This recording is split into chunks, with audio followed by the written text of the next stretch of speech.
Assalamualaikum warahmatullahi wabarakatuh. Sebelumnya perkenalkan, nama saya Nova dengan NIM 223536, program studi manajemen S1 kelas RA20 semester 6. Video saya di sini membuat video yang diposting untuk memenuhi syarat penilaian ujian tengah semester mata kuliah manajemen kinerja dengan dosen pengampu Bapak Muhammad Teguh Setiadi, SIMM, CTMP, CMC, CPGAM, CPLM, CIB. Baik, di sini saya akan menjelaskan materi yang kedua sampai yang ketujuh.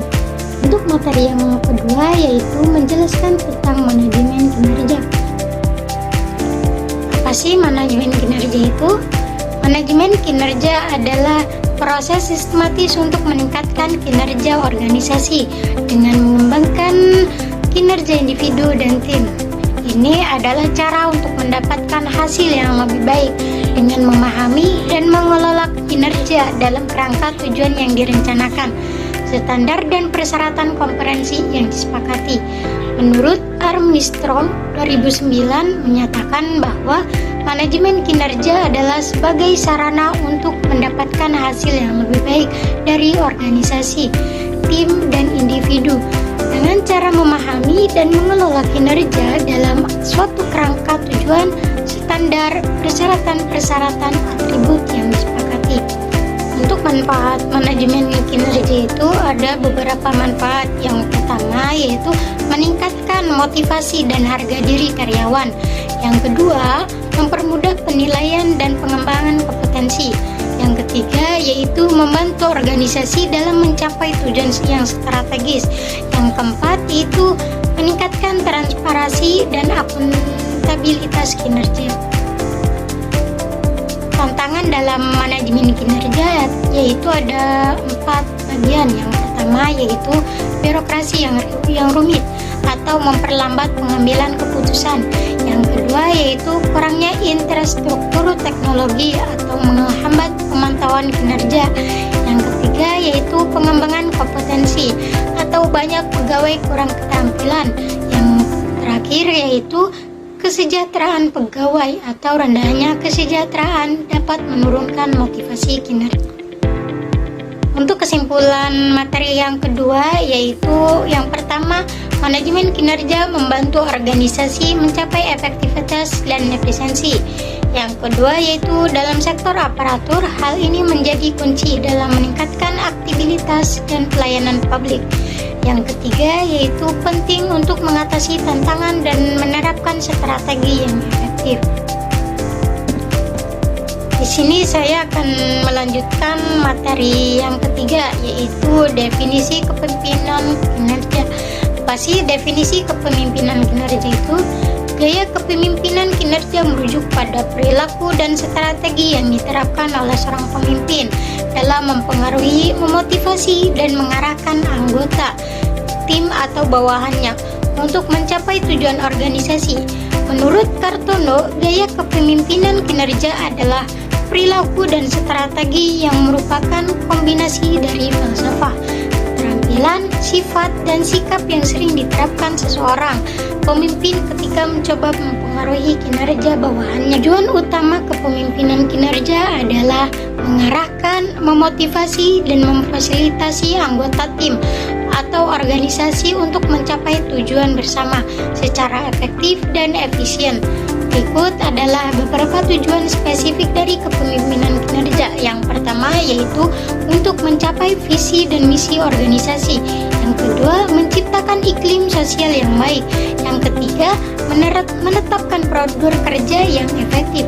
Yang keempat, mengorganisasi diri kelompok.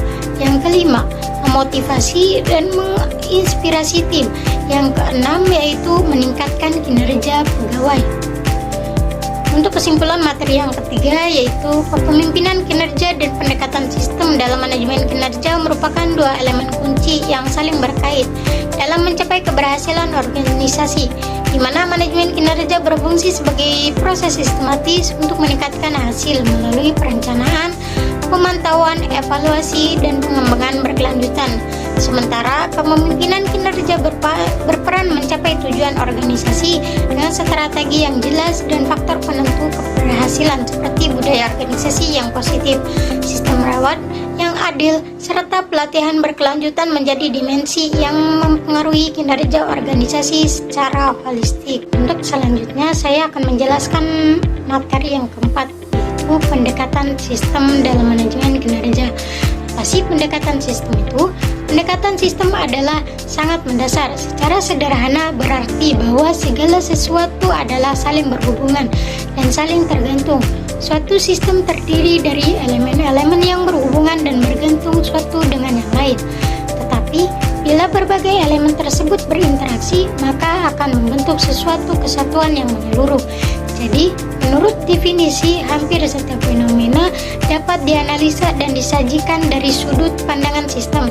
Sistem-sistem biologis, fisik, ekonomi, dan sosial budaya. Dalam arti luas, pendekatan sistem dimaksudkan sebagai cara berpikir way of thinking mengenai fenomena secara keseluruhan, yaitu meliputi bagian-bagian, komponen-komponen, dan subsistemnya dengan titik berarti interaksinya. Jelas bahwa pendekatan sistem lebih berorientasi pada pendekatan filsafat sistem. Johnson dan Rogen Y 1973 nomor 19 mengemukakan bahwa pendekatan sistem meliputi penggunaan berbagai konsep yang serasi dan teori sistem yang umum dalam rangka memahami teori organisasi dan praktek manajemen. Untuk kesimpulan materi yang keempat, yaitu pendekatan sistem dalam manajemen adalah suatu cara berpikir dan bekerja yang memandang organisasi sebagai suatu sistem yang utuh dan terintegrasi. Pendekatan ini dapat membantu meningkatkan efisiensi, efektivitas, kualitas, dan fleksibilitas organisasi. Oleh karena itu, pendekatan sistem dalam manajemen sangat penting dalam meningkatkan kinerja organisasi secara keseluruhan. Saya akan melanjutkan materi yang kelima, yaitu pengertian model perencanaan strategis. Apa sih model perencanaan strategis itu? Strategis adalah kerangka kerja yang digunakan oleh organisasi untuk merancang, melaksanakan, dan mengevaluasi strategi demi mencapai tujuan jangka panjang. Untuk manfaat perencanaan strategis, yang pertama yaitu menentukan arah yang jelas. Yang kedua, meningkatkan efisiensi dalam pengembangan keputusan. Yang ketiga, mengoptimalkan penggunaan sumber daya. Yang keempat yaitu ketidakpastian lingkungan. Yang kelima, biaya dan waktu. Dan yang terakhir yaitu resistensi terhadap perubahan. Untuk kesimpulan materi yang kelima, yaitu model strategi planning merupakan kerangka kerja yang penting untuk membantu organisasi mencapai tujuannya dengan mengidentifikasi dan menganalisis faktor-faktor internal dan eksternal yang mempengaruhi keberhasilan. Proses ini melibatkan proses tahap, mulai dari analisis lingkungan hingga formulasi strategi.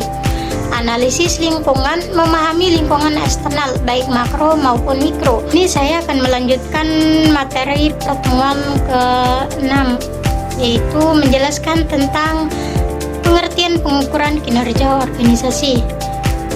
Apa sih pengukuran kinerja organisasi itu? Adalah proses di mana organisasi menetapkan parameter hasil untuk dicapai oleh program investasi dan akuisisi yang dilakukan. Proses pengukuran kinerja seringkali membutuhkan penggunaan bukti statistik untuk menentukan tingkat kemajuan suatu organisasi dalam meraih tujuannya. Tujuan mendasar dibalik dilakukannya pengukuran adalah untuk meningkatkan kinerja secara umum. Teknik memaksimalkan kinerja. Memaksimalkan kinerja adalah tujuan utama dalam manajemen kinerja.